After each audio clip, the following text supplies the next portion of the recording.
Hey everyone, welcome back. Thanks to everyone for joining today for a webinar on the Bipartisan Infrastructure Law and Inflation Reduction Act.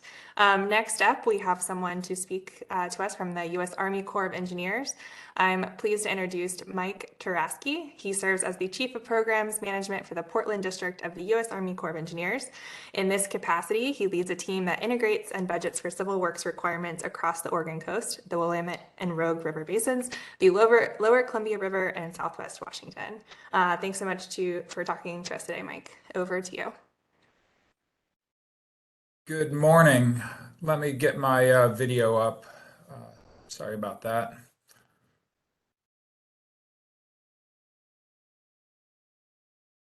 Okay, good morning, everyone. It's my pleasure to be here today to share a little bit about what the Corps of Engineers does and what we're doing with the funding allocated to us from the Bipartisan Infrastructure Law for the Corps.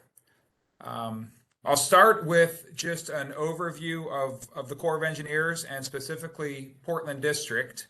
Our overall mission for the nation is to engineer water resource solutions, and Portland District does that by focusing on the areas mentioned in my introduction and really taking care of a large fleet of infrastructure for navigation, flood risk, hydropower, and fish passage across Western Oregon and Southwest Washington.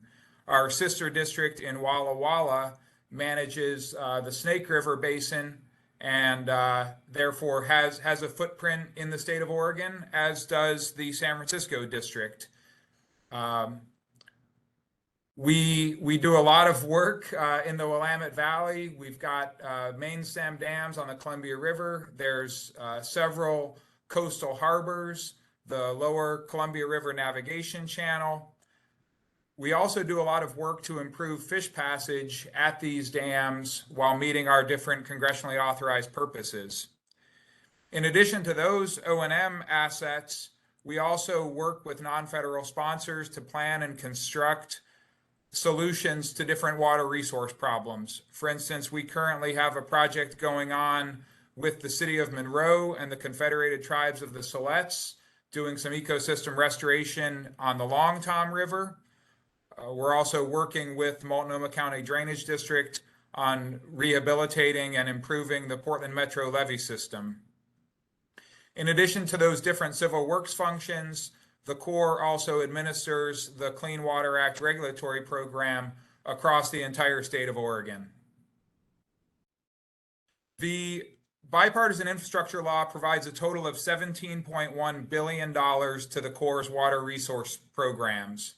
This is in addition to our normal annual appropriations and is being used to advance priorities across the nation to include completing large construction projects, addressing a backlog of operations and maintenance requirements for aging infrastructure, increasing resilience to floods and coastal emergencies, funding for the Water Infrastructure Finance Innovation Act to address dam safety needs at non-federal dams, conducting studies to solve water resource problems, and enabling a more efficient and effective regulatory program.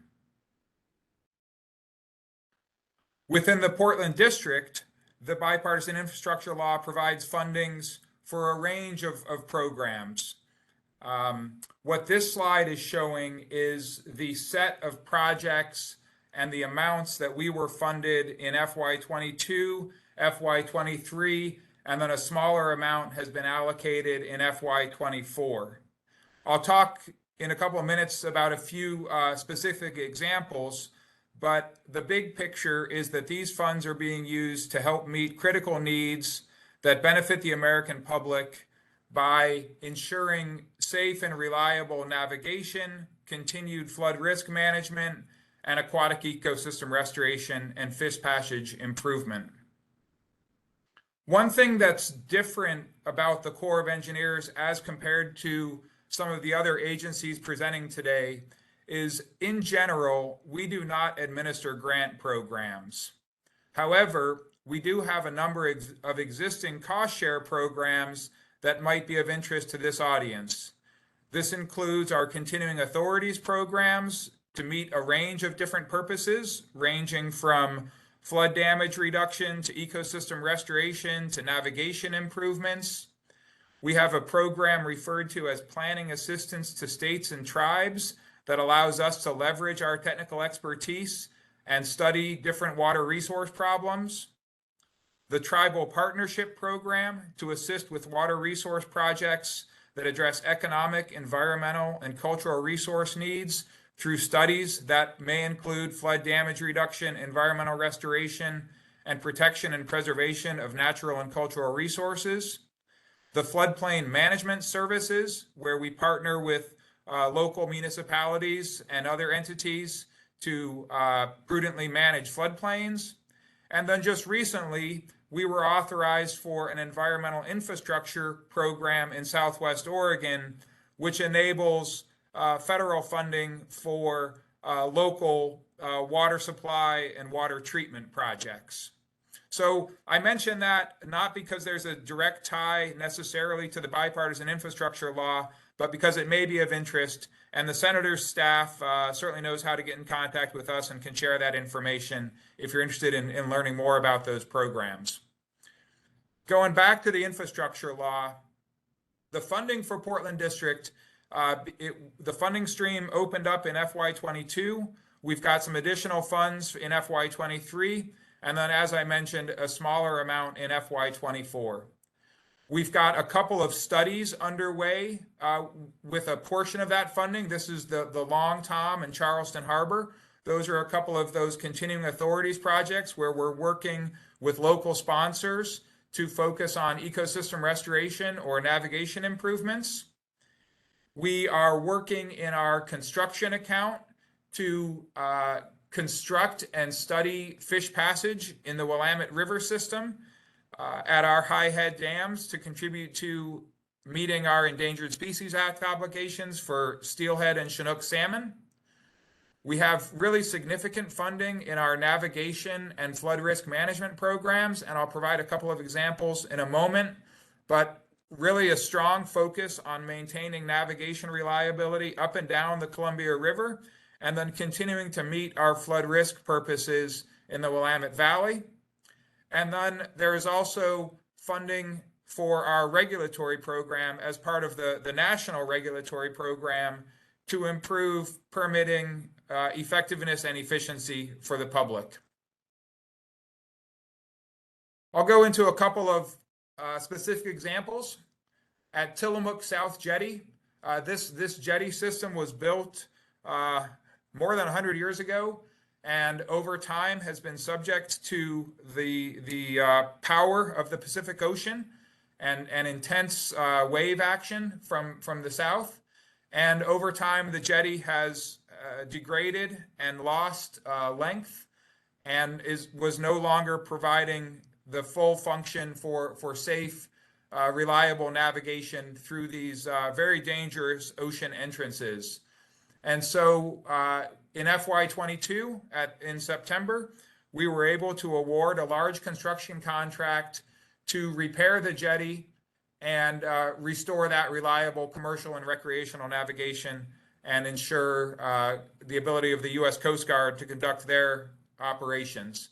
That contract will be under construction for the next couple of years to restore the jetty system. In the Willamette Valley, we're using infrastructure funds to maintain the reliability of our spillway systems at two of the high head dams that comprise the Willamette Valley system. These photos show Cougar Dam and Hills Creek Dam, respectively. And at both of those locations, we are rehabilitating the structural, mechanical, and electrical components of the spillways, which are original equipment in most cases from the 1950s and 60s, and ensuring that those spillways are able to operate when we need them and provide the flood risk benefits in the Willamette system. That system of dams, on average, on an annual basis, results in approximately $900 million to $1 billion of flood damages prevented, and being able to rely on the spillways is critical for the safe operation of those dams and those downstream benefits. We've already awarded 2 construction contracts with work scheduled to begin this year, and 1 additional contract at Hills Creek is scheduled for award later in the summer of 2023. The third and final example I'll give is taking care of some of the deferred requirements at the different navigation locks along the Columbia River. Within Portland District, we've got work underway at the Dalles and John Day dams, and Walla Walla District has significant work underway at McNary Dam as well. These different projects entail replacing cranes, ensuring the reliability of the system for filling and draining the navigation lock to enable efficient movement of barge traffic, and other structural and mechanical measures to ensure the reliability of these navigation locks and the overall reliability of the inland waterway system. Thank you again for the opportunity to share just a little bit about our program. I've included a couple of links that I thought might be of interest. One for the overall Portland District website, a couple of links, one for the headquarters budget page, which includes information not only about the infrastructure law, but all of our other appropriations. And then for anyone who's in industry and does work with the Corps, I'm sharing our website for different contracting opportunities. We maintain a pretty active presence on social media. If you're interested in following Portland District, please do. And thank you again for the opportunity today. Thank you so much for sharing this information. Really useful to see what's going on in Oregon. I'll also mention that there's projects ongoing in Walla Walla District. We'd like to make sure that we distribute information about that afterwards as well. So thank you, Mike, so much for your information. I think we have about a 5-minute break. We have someone presenting from the Federal Communications Commission up next. So stay tuned. Thanks.